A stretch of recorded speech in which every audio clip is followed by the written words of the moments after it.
Your Excellencies, Ministers, distinguished delegates, ladies and gentlemen, I'm John Defterius, a long-serving anchor and correspondent who has covered energy for the last 3 decades here. And I had a chance to scope the list of our participants. It's fair to say if I didn't have you on air, it's very likely that I had you on a public roundtable or a private one. It is great to be with you and a pleasure to welcome you all to the IEA Ministerial 2026. It is an honor to be here, actually, with a record 58 governments, 55 companies, and 130 delegations overall. Now, as you all know, we are all gathering at a pivotal moment for the global energy sector, making it more vital than ever to have the major global energy decision makers under one roof, and I think we've done that today. In the spirit of the IEA's 3 golden rules for energy security and investment, diversification of energy supplies and routes, predictability to support long-term investment, and international cooperation. This ministerial meeting will support all 3. It is now my pleasure to turn your attention to the center screen here for a video address from the President of France, Emmanuel Macron, which is the host country, of course, of the International Energy Agency. Please.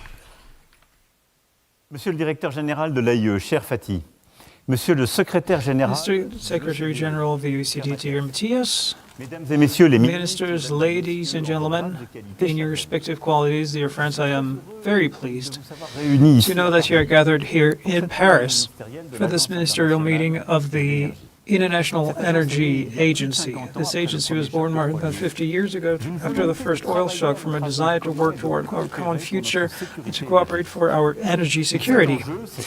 And while this challenge has certainly reinvented itself over the time, but it remains just as crucial as we know all too well. Russia's attacks on energy systems strike Ukraine every day in the heart of winter in flagrant disregard of international humanitarian law. They aim to destabilize the country's economy, but also deprive the Ukrainian people of access to basic services. And this only strengthens our determination with the support of the IEA to provide our assistance and expertise to Ukraine. Energy is a major component of our strategic autonomy. It is a central dimension of our sovereignty. Energy is fundamentally at the intersection of the essential objectives of our society today. We want to be more sovereign, we want to meet climate objectives, we want to continue creating jobs and therefore be competitive. Having the right energy response is the key to meeting these 3 objectives. Energy is also a central guarantee of peace, stability, economic performance, and social stability. This issue today goes hand in hand with the challenge of the energy transition. Scientists alert us every day about the dramatic risk of climate change linked to the lack of implementation of the Paris Climate Agreement, and more than ever, we must act together to achieve carbon neutrality as soon as possible. We know there are many levers available today to get there, but an orderly, progressive transition, a just transition away from fossil fuels is the key. This is unequivocal and was affirmed by more than 190 countries at COP28 in Dubai. This is the path that Europe has chosen. It is the path of transition toward decarbonized energy production sources, nuclear power, renewable energies, toward controlling our consumption by investing in energy efficiency.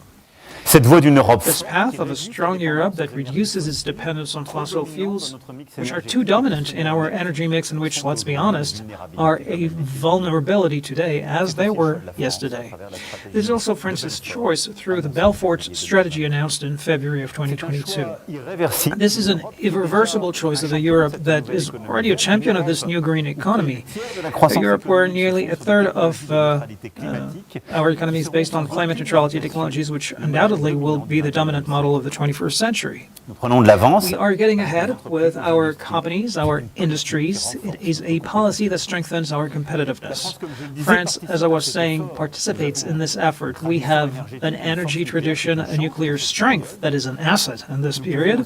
We can also produce massive quantities of decarbonized energy by relying on a nuclear fleet. We have transformed it, renovated it through a dedicated wave of over overhauling and investment over the last 10 years, and we have restructured it. And where 3 years ago we had fragilities and still needed to import energy in winter, we now produce beyond that. Even now we export more than 80 terawatt hours. This is what we did last year and this year. We have also launched a new program announced in Belfort in February 2022 with 6 new nuclear reactors, which are currently being deployed, and with a program of an additional 8 reactors to come, and announcements that will be made in the coming weeks. The French model also includes significant hydroelectric power, the deployment of renewable energies that are now largely competitive. And there too, we want to strengthen it, go further, and deploy the industrial sectors upstream. Finally, this involves colossal investments in electrical networks, grids essential for the arrival of data centers, the powering of industries, for modernizing our electrical production system. Many challenges still lie ahead of us. We are counting on the IEA to help us address those. Artificial intelligence, which requires immense quantities of energy and water everywhere on the planet. The challenge of critical minerals at the heart of many green technologies. Mastering the value chains of production, from production to recycling, is clearly the only option to seize these opportunities. But having an international dialogue also on the extraction and storage of these rare earths, these critical minerals, is essential. Obviously, also, the question of access to energy everywhere and for everyone in the world is key. These are subjects that we will be addressing during the G7 meeting, which France will be chairing, as you know, this year, and which will be held in Evian next to investors who think in the long term all make the same choice: nuclear, renewables, storage, smart grids. This is the choice of the 21st century, because fundamentally no one wants to live on a planet at plus 4 degrees Celsius, which would be devastating for all of us, for our economies, and which fundamentally, and this is what we must draw as conclusions from science, through its in-depth analysis and the technical expertise of its team, the IEA, under the leadership of its executive director, Dieter Fatih, plays an essential role. It enlightens us to help us guarantee our energy security and steer the energy transition. Your work is a response to the major global challenges of the moment, particularly those of access for all our citizens, our businesses, to clean, reliable, sovereign energy at an affordable price, which is essential for a just and balanced development. This is why I'm pleased to be able to address these words to you, to know that you are at work here in Paris, and I want to reiterate here all my encouragement and our support to the IEA to continue working together. Thank you very much.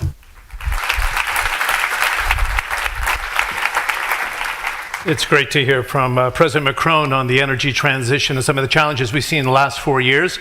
As you know, we're sitting and standing within the OECD headquarters, but the IEA Ministerial didn't coincide with the Secretary General's travel schedule, which is quite intense. But he wanted to share his regards for this ministerial meeting. Let's give our attention to the center screen here and Matthias comment. Thank you very much. Dear Deputy Prime Minister Sophie Hermans, to my good friend and valued colleague, Executive Director Fatih Birol, ministers and distinguished guests from member and partner countries from all around the world, colleagues, friends all, a very warm welcome to this, the 2026 International Energy Agency Ministerial Meeting. I'm very sorry that I can't be with you today, as I'm on my way to the IEA Impact Summit in New Delhi.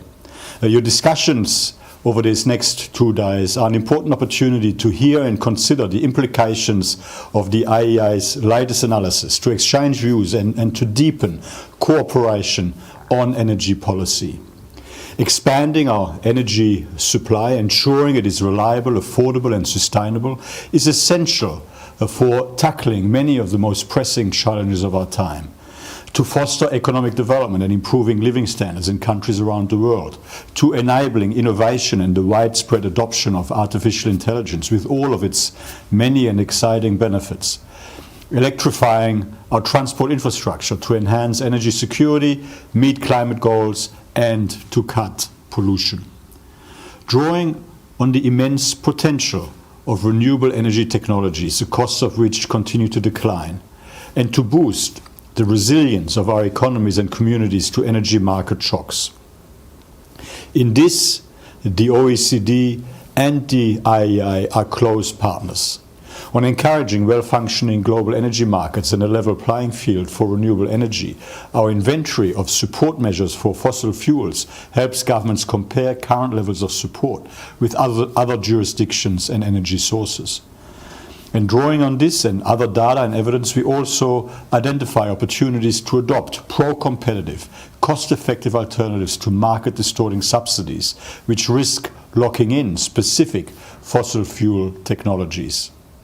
And on strengthening supply chains, we support our members in working with critical mineral-producing countries around the world to diversify supplies in a way that contributes to sustainable development in those countries and to energy security and affordability around the world. These are just a few areas where OECD and IEA continue to work together, drawing on our relative strengths and helping governments improve energy security, affordability and sustainability.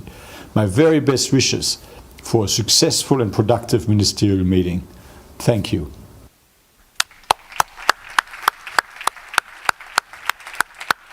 So as in the TV business, we'll go from the tape studio to the live one now. Let's bring forward the Deputy Prime Minister of the Netherlands and the Chair, as referenced here by the Secretary General of the IEA Ministerial Meeting, Her Excellency Sophie Hermans. Please, thanks.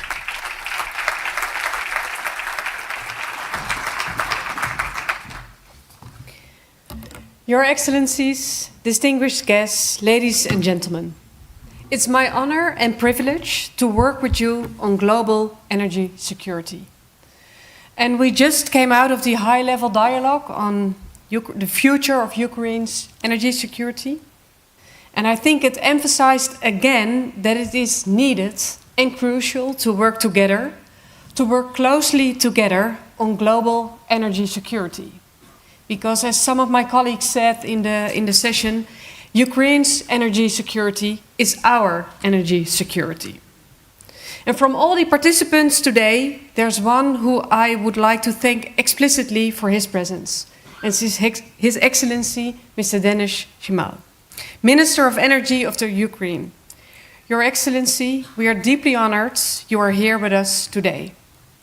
And I think we all were looking for the right words to express our respect for the courage and spirit with which you, and of course all the Ukrainian citizens, deal with the cynical intensification of Russian attacks on your infrastructure. The value of energy and its impact on our lives cannot be underestimated. Energy fuels our economies and our societies. It is the difference between only being able to study while the sun is up or to study whenever you want, without limitation. It is the difference between cooking on open fire or cooking without having to breathe unhealthy emissions. It means surviving the winter without having to burn your furniture to keep you warm. And over the course of 52 years, the IEA has shown its leadership in global energy by facilitating collective actions in the oil market, by expanding its scope to advise in energy policies, and by focusing on existing and developing energy carriers and technologies. To see so many of you today is a confirmation that we believe in the essential role of the IEA in the global energy community. And an important fact to share is that my staff has informed me that there are even more participants this year than during the IEA's 50th anniversary. Colleagues, ladies and gentlemen, allow me to start with express my deepest gratitude to the IEA Secretariat and its Executive Director, Dr. Fatih Birol. You have, over the course of more than 10 years, displayed excellent leadership in the global energy landscape. And we thank you and your team for the excellent cooperation in the lead-up to this ministerial. And with the help of the IEA Secretariat, we have developed a program which covers the biggest energy questions of our time. And allow me to briefly introduce these topics for this ministerial. First, I would like to address the importance of energy and energy security. electricity security. And second, I would like to highlight the importance of innovation and the opportunities which the energy transition brings. And third, I would like to offer you a brief overview of the program themes which will form the umbrella of our discussions. First, on the importance of energy security. While the IEA was established for the sake of oil, its role has expanded to gas and many new energy technologies. And today we see another important challenge for which the IEA can play a crucial role, to make sure that we limit our strategic dependencies. Dependencies on energy sources and energy carriers, as well as our dependencies on energy technology, value chains, and critical raw materials. And this is a complex puzzle to make, because we need to improve our conventional supply chains, as well as those that are new. Diversification is one of the ways to achieve this. And in the Netherlands, I can say we are not betting on one horse. One of the biggest changes in our time is what the IEA refers to as the age of electricity, driven by rapid electrification. We are facing surging electricity demand from, amongst others, data centers and AI, electric vehicles and industry. And to share something from the country that I know best, in the Netherlands and wider in the EU, we see that energy production becomes more decentralized.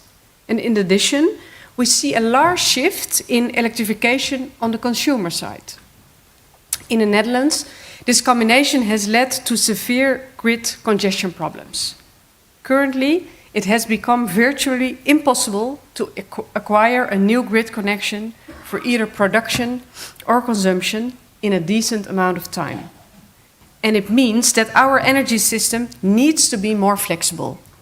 We should take action now to make for a secure future electricity system.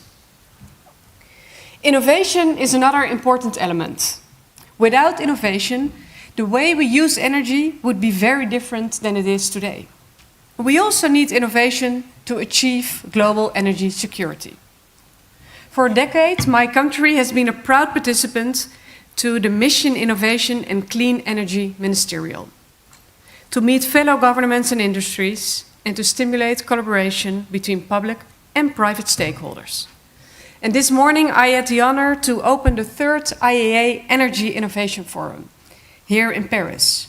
And I shared the 4 guiding principles for innovation that have guided energy innovation in the Netherlands, which are energy efficiency first, maximizing energy supply, smart use of grids and infrastructure, and international collaboration. And to the latter, I'm so glad to see that today, in this international setting, we have gathered with representatives from both governments and industries. We have to work together because we need each other. Innovation, the energy transition and energy security are only possible if government and industries work closely together. Industries are key to achieving innovation and to deploying innovative technologies. This can offer great benefit to us all. To give 2 examples, the development of green steel and bio-based chemical industries. We know that the development of these will create cleaner and healthier environments. Later today, we will briefly part ways for 3 breakout sessions to discuss some of the key questions to our secure, affordable, and reliable sustainable energy future. The first is critical minerals. Critical minerals are essential for all energy systems, and the diversification of supply chains is necessary. And the second topic is artificial intelligence and its relation to energy. And like many, I'm curious to learn about the future of AI and see if its benefits will outweigh the downsides. And then third, nuclear energy. Lately, we have seen a renewed appreciation of nuclear energy in many countries, including the Netherlands. And this makes it a relevant topic to discuss today. Other elements for discussion during this year's IEA's Ministerial are investments, affordability and resilience. Investments, because despite last year's record total global energy investment of 3.3 trillion US dollars, much more is required to facilitate our ambitions. Affordability, because we need energy supplies to be accessible to all. And resilience, because we see that conditions under which energy systems operate are very much different from 1974. All these topics require the intention and proper analysis of the most influential institute of global energy, the International Energy Agency. And all these topics require intensive and continuous conversations between stakeholders worldwide, between you and me, as we are assembled here today. To summarize, let's partner up for a secure, affordable, and sustainable energy future. We are here to discuss our path forward, to confirm old friendships, and to make new friends. And I hereby officially declare the International Energy Agency 2026 Ministerial to be opened. Thank you.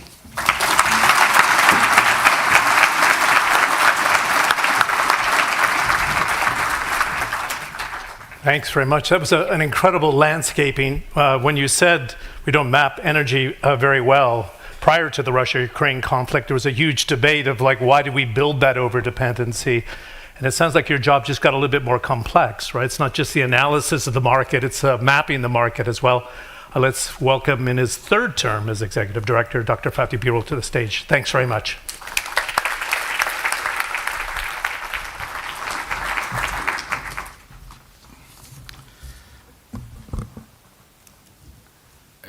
Madam Chair, dear colleagues, ministers, excellencies, very good afternoon to all of you.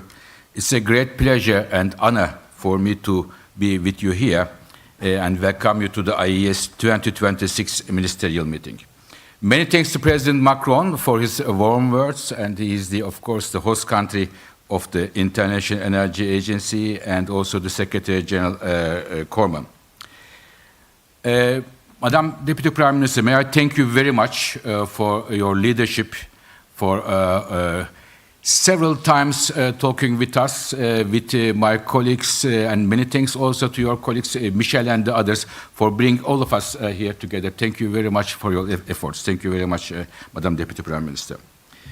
Dear colleagues, as Madam Deputy Prime Minister said, this is the, I know, this is the perhaps the most consequential ministerial meeting of the IEA, and we have therefore so many governments here, almost 60 governments, and 40 of them are represented at ministerial level, over 50 executives of across the energy sector, and over 1,100 participants.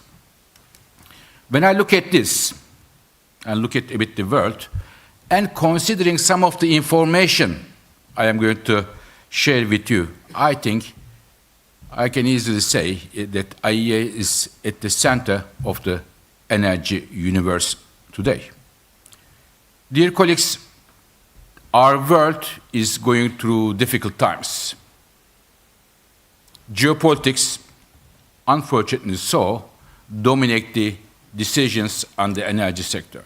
I wish energy decisions are made based on price, demand, supply, and other issues. But the geopolitics are very important, and they are casting a long and dark shadow on energy.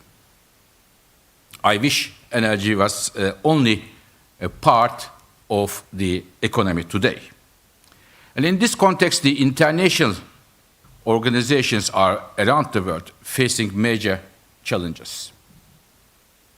But International Energy Agency, when I look what is happening here, I am very happy to say you that IEA is still, and more so, a center of attraction for many countries and many institutions.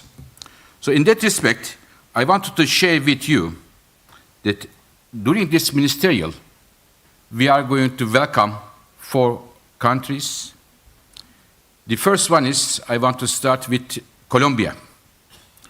So, dear colleagues, Colombia is the, as you know, second largest oil producer in Latin America, lots of hydropower, lots of copper, and I am very happy to say that we are going to welcome Colombia as the 33rd member of the International Energy Agency. Thank you very much to you, Mr. Minister, and to your government.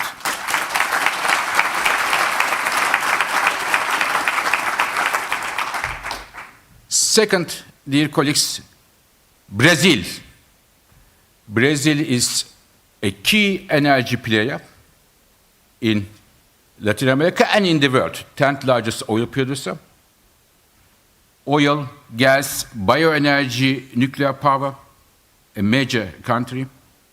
And I am looking for the Brazilian ambassador here. Where is he? Okay, he is there, Mr. Ambassador.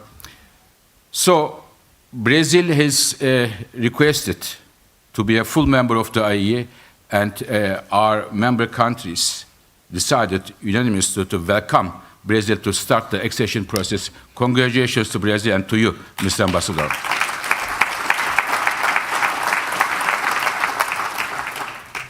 Together with Mr. Ambassador, last year, when I visited the President Lula, I told President Lula, I presented him what the IEA is all about, and I told him that in Brazil you have the energy, very important, sustainability, it is in the DNA of the Brazilians, and the third one, very important, and you can find all of them at the IEA, which is football.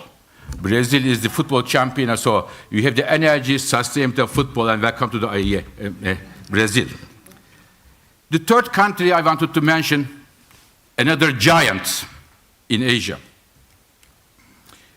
We are, with India, we are entering the final phases of their full membership.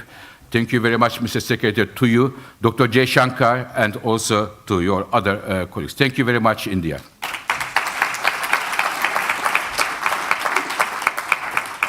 And dear colleagues, the last country I wanted to mention here, which we are welcoming as an associate member country during this ministerial, is Vietnam. Vietnam is a country with over 100 million population, solar, hydropower, gas, and also soon, I discussed with the Prime Minister, nuclear power, hopefully. Thank you very much, Vietnam. Welcome to the family as well.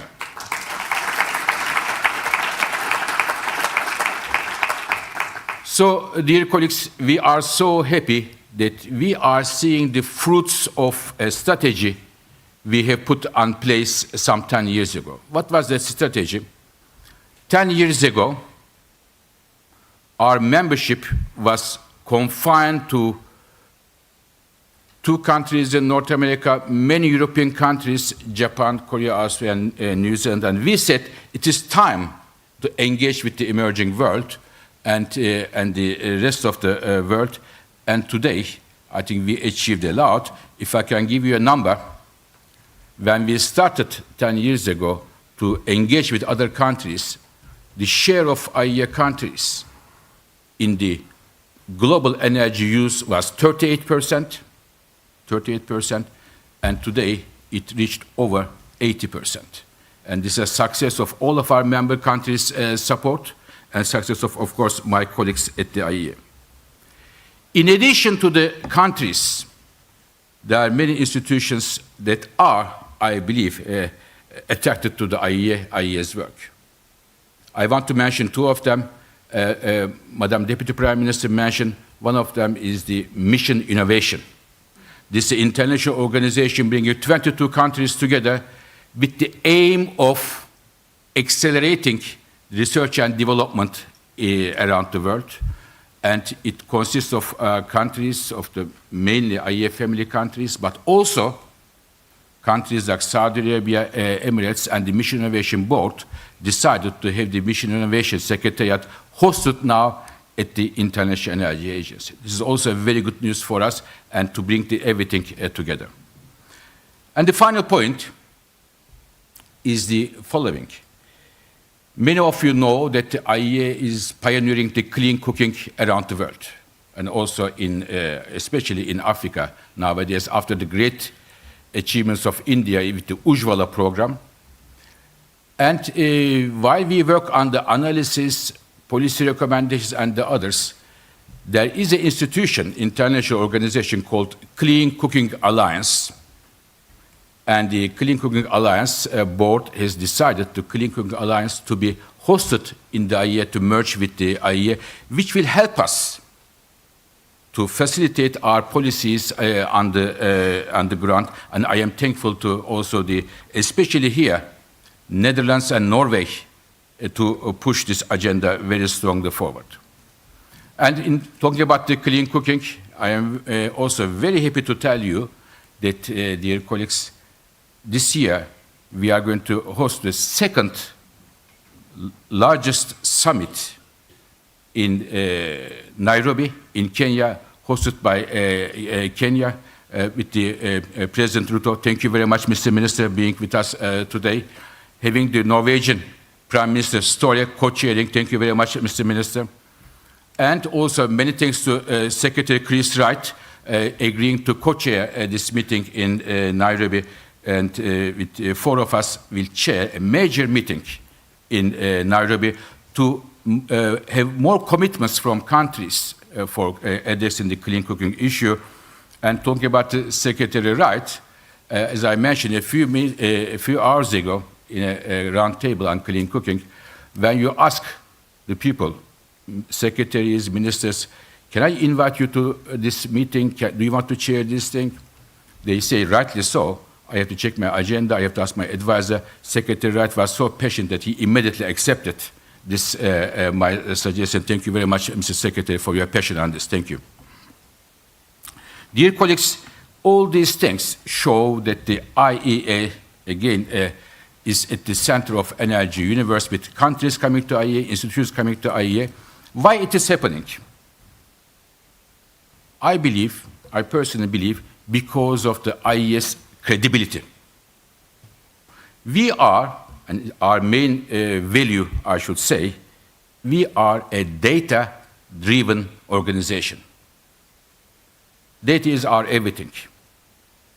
We are, at the IEA, the data amount of data we have is unparalleled.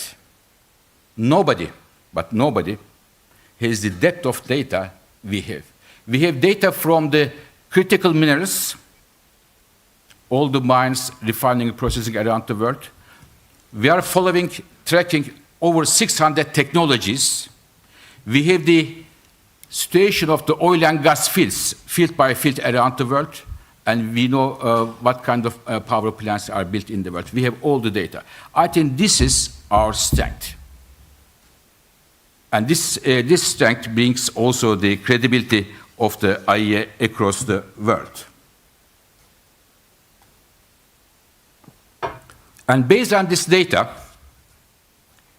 and our, again, the analytical skills and the knowledge that the IEA has, we were able to identify many important evolutions around the world, globally and regionally. That's why we say that while oil and gas will be with us many years to come, we are seeing the global electricity use is going very, very strong that we have not seen before. We look at the numbers, our data. If I can give you one number, in the next 10 years, global electricity demand will increase about 10,000 terawatt hours, which is equal to, we have to build, this is a conservative estimate, which is equal to building one US, Canada, Europe, Japan, Korea, and Australia. In 10 years of time, we have to build it. In addition to the usual drivers of electricity demand, there are a few new ones coming, which is the data centers related to AI, air conditioners, and in some countries, electric cars. They are driving the big electricity consumption around the world, and IEA has seen this because we have the data. When you look at the data, it is obvious to see. And in many of the advanced countries, electricity demand was more or less flat, and they are now increasing. And this is the reason, dear colleagues, why we see that the low emission technologies such as solar, advanced geothermal, and nuclear power is making a very strong inroads. Because we look at the data every single day, what is happening, what is installed, and what is chosen and for what. I see that many people are surprised. Nuclear is coming back. It wasn't a surprise for the IEA. We said 4 years ago, nuclear is going to make a comeback. Countries use nuclear power for energy, some energy security, some for competitiveness, and some for addressing their environmental and climate challenges. And this is why we are able to see the revival of nuclear power, and why we were able to see that the critical minerals will be a key issue. 5 years ago, IEA put a lot of resources, our very limited resources. We have only, I say it publicly, I say limited, but how limited it is. We have only, our budget is $22 million. Of this, we made a decision and build a critical minerals unit at the IEA, and we have the best ever data on the all chains of the critical minerals today. And it is the reason why we thought the data is important to make these decisions. It will be important. And showing the world that the concentration of critical minerals is a major security challenge for the world. And this is the reason why we have data that we have seen the significance and the size of the LNG wave coming today to the world. From US, from Canada, Australia, Qatar, and elsewhere, which is going to change the gas markets. But dear colleagues, being data-driven, being neutral, doesn't mean we don't take sides. We take the side of secure energy, we take the side of affordable energy, we take the side of sustainable energy and sustainable energy for all. So we are taking a side based on the data on these issues I have mentioned to you. And looking at the future, we have all this data. I personally think what IEA should focus on in the next years to come. I have 3 topics in my mind. One of them is our core mandate, energy security. Our world is a dangerous world. Energy security has been always important, but it is becoming more important given the current situation our world is in. And in addition to the traditional risks to energy security, oil, gas supply disruption risks, we are seeing new energy security challenges emerge, such as the electricity security or the critical minerals security. So this is our first job, and foremost, the most important job, and we have discussed this issue,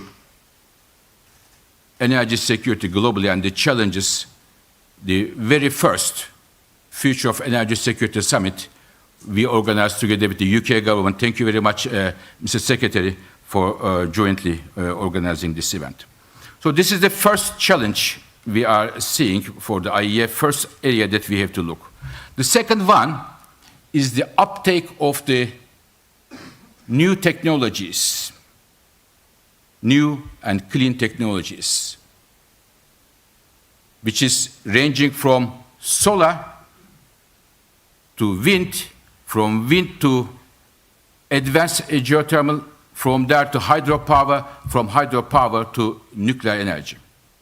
Countries are choosing these technologies based on their resource ownership to addressing their energy security challenges or addressing their environmental and climate objectives depending on the country.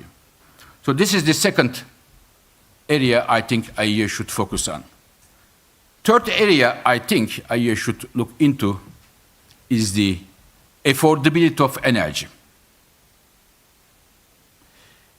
When we look at the advanced economies and emerging countries, in both of the cases, we see, especially for the poorer segment of the population, energy bill, energy spending is becoming a major challenge. Our data shows that in the advanced economies, lower segment of the lower income level segment of the population, their spending of energy is now over 20% of their family budget. It's a big chunk and puts a lot of burden on them. And in emerging countries, we also see that there is a major problem of affordability, and in many cases, there is no access to energy as well. So this affordability of energy is a third area that we are hopefully going to focus on. To finish, dear colleagues, Madam Chair, there's a lot of politics nowadays. We are in a dangerous world, lots of politics going on. We are a data-driven organization.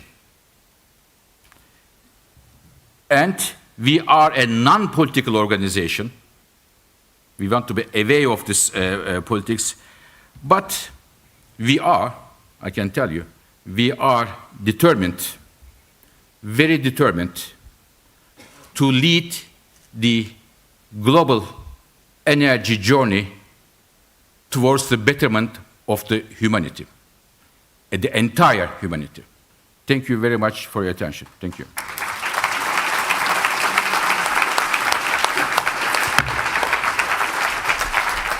Thanks very much, Dr. Birol. Now that was our scene setting, if you will. We're moving to a new phase of the conversation here with the high-level dialogues which took place earlier today and the reporting back by 3 distinguished members. These dialogues brought together ministers, CEOs, and other leaders for highly focused talks on some of the most pressing issues of our time. Both of our speakers this morning talked about them. Let's welcome on the topic of the high-level dialogue on energy security in the age of electricity, the Secretary of State for Energy Security and Net Zero, Ed Miliband. We've allocated 3 minutes for each one of these presentations. Can we give him a warm welcome to the stage? Thanks very much. Thank you so much, and it's great to be here. Well, look, we had an excellent discussion where, by and large, people stuck to their 3 minutes that they were allocated, so I shall try and do the same. 4 points to report back. First, that the age of electricity is unstoppable. We heard that electricity demand is accelerating faster than at any point in history, driven primarily by digitalization, electrification of transport, rising cooling demand, especially in emerging economies. So this growth is no longer marginal or temporary. It is structural, as Fatih said. We heard that for many, indeed most countries, clean energy is the most secure and affordable way to meet this rising demand over the long term, the way to ensure their energy security and reduce dependence on imported fuels, and meeting critical climate targets. And countries emphasized this was based on an assessment of cold, hard economic facts. We also heard that we can't just have the old electricity system with new technology. If we're to fully exploit the benefits of clean energy technologies, we need not only to evolve our electricity system to meet demand, but also reimagine, and this point was really emphasized, how we do so flexibly with consumers and affordability at its heart. Second, there was an acknowledgement that we face shared challenges and opportunities as we build this future, the need for grid expansion and modernization, including, as I say, smart and flexible systems as a critical priority, and all the while building resilience against cyber attacks and increasing extreme weather events. And there was recognition that there was huge value in working together on these challenges. Third, we heard that regional cooperation and interconnection can help manage risks and bring huge benefits in harnessing our shared energy resources. And we heard about exciting developments focused on exploiting the opportunities of interconnectivity in the North Sea, across Southeast Asia, and between Europe and North Africa.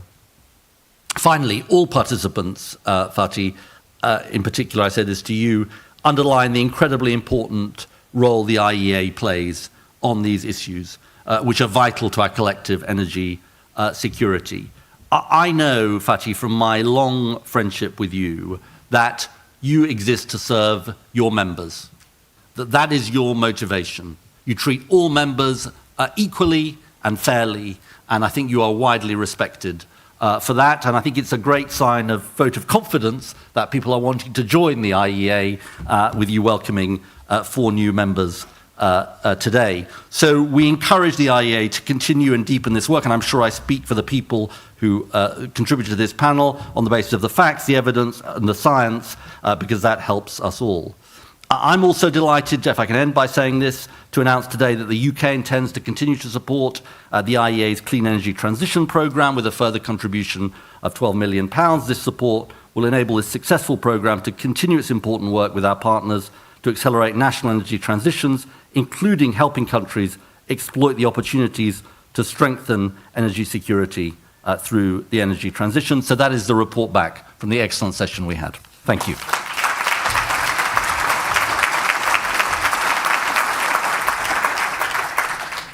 Perhaps after his ministerial display, keeping to the 3 minutes, we should hire Ed Miliband in television to keep prompt on time. I appreciate that. Our second high-level dialogue will focus on advancing energy access and clean cooking solutions. Fatih talked about this in his opening remarks. Let's welcome Kenya's Minister of Energy and Petroleum, James Opiyo Wandanyi, to the stage. James, welcome back.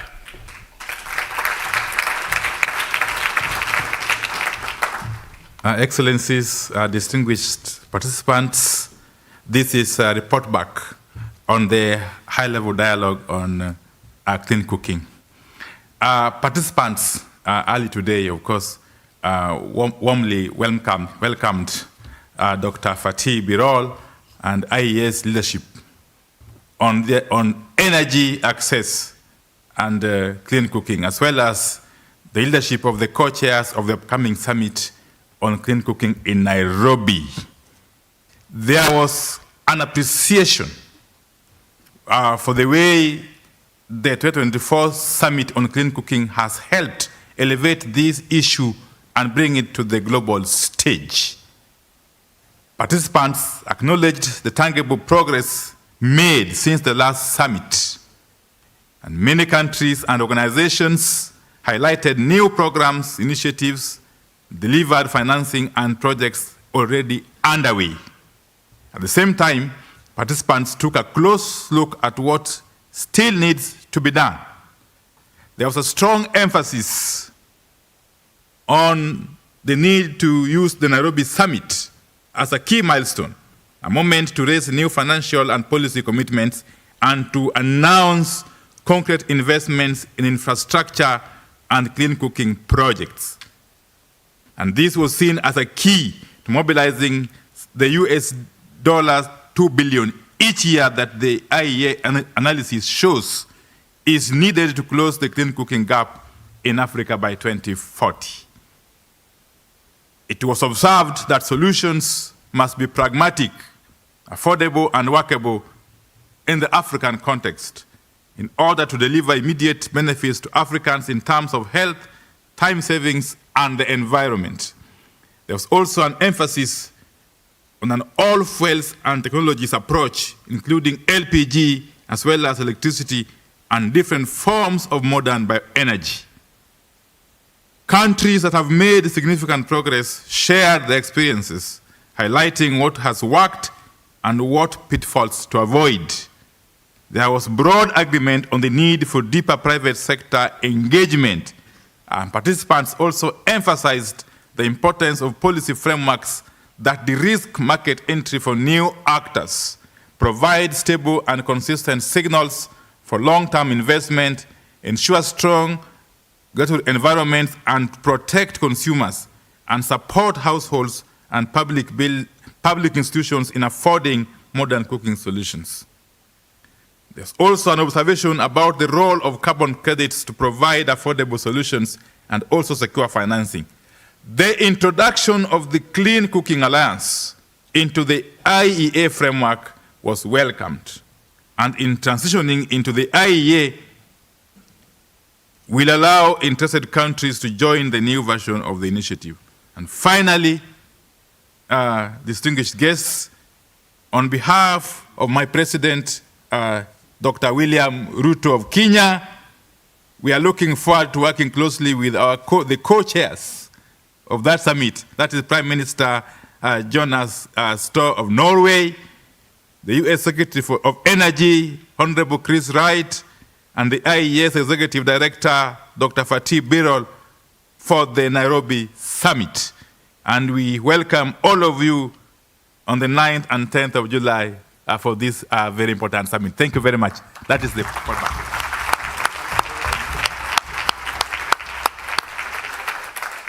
So I hope everybody marked their calendar for that July meeting. It's interesting, the IEA research, it's not a surprise, I'm still very involved in the energy sector, but 600 million people in Africa still without access to electricity, and the investments are running about $2.5 billion a year rather than the target of $15 billion annually for the next decade. So there was an interesting op-ed piece in the Financial Times from President Tinubu yesterday, talked about how do we see Africa in the re-rating of Africa to get rating agencies to be a bit more cooperative to get more capital into that market. Another subject that the Deputy Prime Minister brought up today is investing in Ukraine's future energy security, the challenges that that country has undergone since the start of 2026 after continuation of battering of its infrastructure in 2025 as well. For this role in the recap of that meeting, let's welcome Lithuania's Minister of Energy, Žygimantas Vaičiūnas of Lithuania. Please, thanks very much. Madam Chair, dear Fatih, Your Excellencies Ministers, really we had a very excellent conversation on high-level dialogue on Ukraine. First of all, I want to thank everyone for their interventions. It was an excellent gathering and excellent conversations. I also want to thank Minister Denis Šmyhal for traveling all his way to discuss these issues during this such a challenging time for Ukraine. The topic of the discussion has been investing in Ukraine's energy security, but we changed the topic in our conversation that it should be the topic entitled Investing in Europe's and World's Energy Security. While many different themes were discussed, one thing we know is clear. Ukraine's energy sector continues to be targeted by Russia on a daily basis. These attacks harm the lives of citizens across the country who are living through one of the coldest winters in decades, without access to power, heating, and water. Next week, it will be the 4th year after Russia's full-scale invasion to Ukraine. During the discussion, ministers in the room reaffirmed their unwavering support for Ukraine and condemned Russia's illegal war of aggression, energy terror, as described during the high-level dialogue. We all can agree that access to energy is a human right, and Ukraine is fighting bravely to protect that access. Ukraine energy workers are sacrificing their lives for the security of supply, and that's the fact. But as highlighted by Minister Šmyhal, the country is also looking ahead to the future with a vision for a more decentralized and more secure energy system that is integrated with Europe. Energy security will be the guiding principle for Ukraine in its new energy architecture. And Ukraine potentially could be electricity supplier for the EU after the alignment with the EU rules, as it has been highlighted by the Energy Commissioner Dan Jorgensen. But the other key element, as we heard today, is the private sector investments. Countries, international financial institutions, and industry are coming together to propose new, innovative financing models that help reduce risks and stimulate energy sector investments. Over the past 4 years, despite the ongoing Russian war of aggression, we have seen new battery projects, solar PV, and wind farms being built, some of which were highlighted today and made possible by IEA members and partners. These projects are helping Pues estos proyectos se van construyendo megavatio por megavatio para que haya mayor resiliencia y para que tengamos esa electricidad tan necesaria en los hogares y empresas. Al aumentar el potencial, estamos avanzando y los oradores de hoy ya lo han dicho, hay que encontrar las políticas y los marcos normativos que permitan apoyar que tengamos esta solución de tanta importancia. Hay un fuerte acuerdo entre todos. Las políticas pueden enviar una señal al sector privado, indicando que Ucrania efectivamente está abierta y puede trabajar y que tiene una visión para el futuro. Me gustaría también agradecer a la IEA por este apoyo continuado a favor de Ucrania. La IEA se encuentra en el epicentro de la seguridad energética internacional y están haciéndose toda una serie de análisis muy importantes que guían los debates sobre las necesidades del sector. El programa de cooperación entre la IEA y Ucrania es esencial y seguimos trabajando al respecto. En nombre del grupo de diálogo de alto nivel, los miembros, los participantes, todo mi agradecimiento, señoras y señores, a Denis Schmidhaus, el ministro de Energía de Ucrania, por toda la resiliencia del país, de su pueblo, y también a los trabajadores de la energía, porque están ustedes defendiendo la libertad y están ustedes defendiendo la seguridad.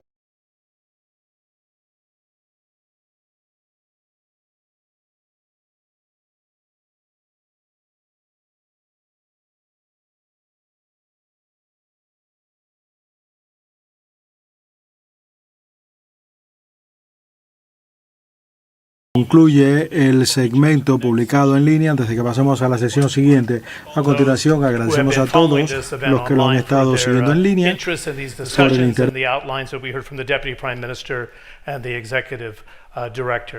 So we're now moving into this next session of the IEA Ministerial Government Industry Opening Panel, which is focused on the critical topic of investment itself.